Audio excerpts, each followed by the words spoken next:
Welcome to TrulyFit. Welcome to the TrulyFit Podcast, where we interview experts in fitness and health to expand our wisdom and wealth. I am your host, Steve Washuta, co-founder of TrulyFit and author of Fitness Business 101. On today's episode, it's a Thursday episode, which means it's a short, it's just me talking 5 to 15 minutes about something that is either trending in the health or fitness community that I feel is important to talk about, or maybe a previous topic that I touched on with a guest that I didn't get to expand on, that I also think is important and that I want to expand on. Today, well, it's 2024. I usually don't do these live on video. Usually my Monday podcast, which are the interview podcasts where I have on a guest who's an expert in some sort of fitness or health or business that's interconnected with fitness and health realm, come on and talk. Those are live. Those I record, those I put out on video. Typically, I do not put these out on video, my solo episodes, because it's much easier for me to just record. But today I decided to do it on video because it's going to be a little bit different. It's 2024. I know that resolutions are coming about, and I want to kind of forewarn people as to how they should maybe rethink things and shift their mindset in health and fitness in 2024. So this is going to be in two parts. First, I'm going to do this, and then I'm going to kind of read off a teleprompter, which I never really do, so it'll be interesting, about something I wrote to help people out in 2024 thinking about their health and fitness goals. But I do want to say, for any new listeners here, I want to give you a quick macro global picture of what we do here at the TrulyFit Podcast.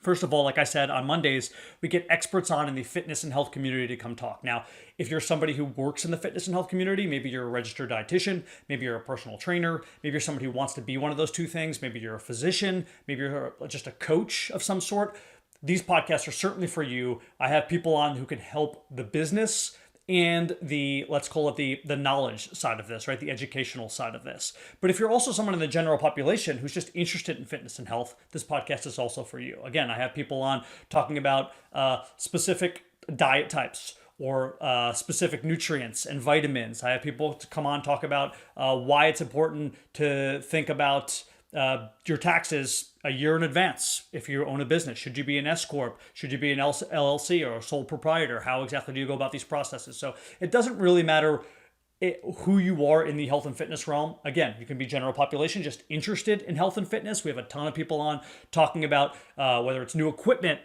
new health fads, new studies that come out. And we also have the other side of the realm where it's, hey, if you own one of these businesses, what are some marketing tools that can help you out online? What are some things you should avoid? And how do you become successful if you own a health and fitness business or if you're planning on doing that down the road? So that's just a little bit about what we do here at the TrulyFit Podcast. It's for a greater purpose. Eventually, we're building out software to help personal trainers. I already have a few things in the mix here. So if you are a personal trainer and you're looking for, let's say, a free workout builder, reach out to me and I have a free workout builder for you. But that'll be interconnected with a larger plan, which is a software program that functions to get personal trainers and other people in the fitness and health community clients. So we find clients and they're one side of the platform, and then we find trainers and they're the other side of the platform, and we match clients and trainers together. You can work virtually. You can they can find you on site if you have if you train on site anywhere, and that's still in the mix. Creating software is more difficult than one could imagine, but that'll be coming down the road eventually. But in the meantime, this podcast has been great. It's allowed me to meet a bunch of people, professionals in the fitness and health realm, as well as me learn. I get to educate myself every day as I have a continuing education course. In a sense, by me interviewing great people on this podcast every Monday. So with no further ado here, I will now read off what I wrote to try to help the guests and the people who listen to this podcast, or maybe even you as a fitness and health professional, to pass this information along to your clients as they go into their 2024 fitness and health goals. There's a difference between moderation and holier than thou in the fitness and health world. And I want to unpack why people conflate or confuse these two. I also want to leave you with some deeper thoughts on how to structure your health plans in 2024. As the new year rolls around, resolutions are popping up. I implore you to avoid jumping on a fad full go with blinders. We have all seen the data on people who have failed in weight loss and health goals. Most of it, not all of it, but most of it is people doing changes too fast, too much, too unrealistic for long-term success. If you are already picturing the dream state of what you could look like or feel like in 3 months' time, avoid this. Instead, tell yourself, I'm going to likely fail, I'm going to fall off the wagon, and it's okay. This is part of the journey. This is a marathon, not a sprint. The goal is to be consistent and to find a flow state where small decisions don't affect the greater plan and journey. You're going to be accosted now by health and fitness experts who are preaching a particular path to body enlightenment, the foolproof way in which only they can get you there to your goals. Run from those people. Find a professional who fits the system to the player, not the player to the system. Those virtual business gurus who brag about their wealth, waking up at 4 a.m. to work out every day, only eating chicken and green beans every meal, not drinking alcohol, and never committing a sin, they're everywhere and they're absolutely ridiculous. This certainly falls into the holier-than-thou crowd. So does the only lift heavy community, or the only do HIIT community, or the only vegan community, or paleo, or keto, and yes, even the unrestricted eating communities like intuitive eating. In fact, the judgment of the unrestricted eating communities always comes from people who struggled with eating disorders. What worked for them? Less rigidity. Does that mean it's going to work for everyone? No. I never struggled with any eating disorders or body dysmorphia.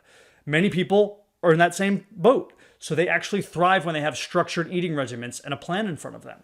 The same goes for fitness. Yes, I think ultimately most people should work towards not having too restrictive of a workout plan and allowing exercise to be enjoyable. Go into the gym and free flow. Maybe one day I want to swim. I don't need to count my laps. Maybe one day I want to do upper body. That doesn't mean I need to count all of my chest press reps and make sure that I had a PR on everything. Just get those muscles firing and have a good time exercising. The holier-than-thou fitness and health mindset isn't based on one principle. As I've explained, all the aforementioned communities fit into this description. It's based on you thinking that your plan is what everyone else needs, that you have figured out something through your anecdotal evidence and research or through other research that allows you to preach to everyone the one true answer that everyone must follow. Evidence is ever changing, and I have never found a study that I can't poke dozens of holes in. Now, let's go back to the conflation or confusion about moderation being in any of these categories, people who brag about moderation. By the nature of this, moderation means we're not defined by any particular diet or exercise type, that we are not restricted by any ideology or principle that makes claim to being the only way. Moderation means we can, and I stress can, use any or all of the different paths and principles to help lead us towards a healthier version of ourselves. Does that mean we shouldn't do research or try new things out? No. In fact, it means you can continually try new foods, new programs or exercise types, or different processes to find out how you can add to your already growing health habits.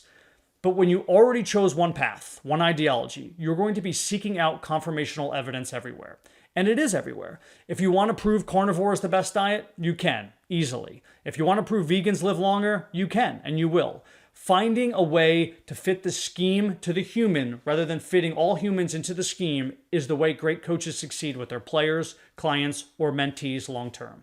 The fact of the matter here is that your identity as a human being shouldn't be wrapped up in a diet type or an exercise type. Those are weak pillars, and when they come crumbling down, so will you. Instead, moderation, which doesn't have to be equal parts everything, but simply gives you the flexibility to say, I don't comply with one particular health ideology when it comes to food and exercise. I dabble in many, and in some instances, I stick with something longer or with more fervor than the last. However, I understand that there is always a harvest of fitness and health knowledge on the horizon, and I will look forward to both literally and figuratively adjusting my current lifestyle and habits with the newest information without ever failing to fall for a final solution.